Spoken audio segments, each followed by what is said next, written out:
majority of the time it's pain-free, which is the most exciting part. I was in pain 24/7. I even had situations where I literally couldn't get out of bed, and I didn't know what it was all about. It was getting worse.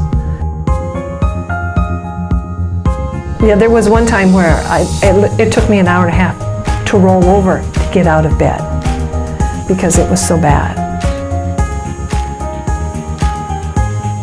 It was good to find out some reminders from, like, when I went to the dinner.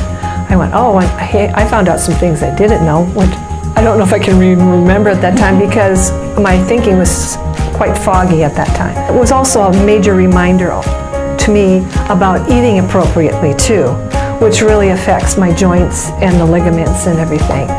I didn't have an understanding that I actually was having some of my vertebrae fusing together. That I didn't know. I just knew that I was hurting. It would have just progressively gotten worse, and I'm thinking that it could have even led to paralysis because of the way it was progressing on my neck and everything. And so it was pretty bad. There was all these other medical people around. I mean, it was at the end of a concert. Because I sing. And they were saying that I needed to go to the doctor, to get some medication, but they didn't know what the problem was. I knew that I had had problems with my neck before. I knew that. I've known that for a long time. But all I could think of is, but that's not going to resolve the problem.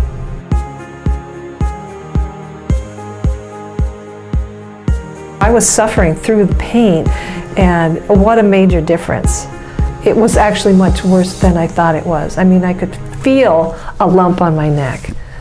But once Dr. Nagel showed me the x-rays and showed me the different spots, and I knew how painful it was just doing what he was asking me to do when I was having the x-rays taken. I started crying. I must admit I did, because it was kind of a shock. I think my last x-ray, when we were going and looking at it again and how things had gone back into place, and he had asked me, do you remember me explaining what would transpire, what it will do? And I didn't have any memory of that. And I didn't remember him explaining that we were actually just working on that to make it so that it was making a cushion again. Do it. Do it. And because I've tried to encourage some that I do know, and to let them know, you need to see a chiropractor. Whether you go to my chiropractor, you need to go to a chiropractor, because what they were describing was something that I knew that medically you could take something for it, would kill the pain, but it wouldn't resolve the problem. I wanted to resolve the problem.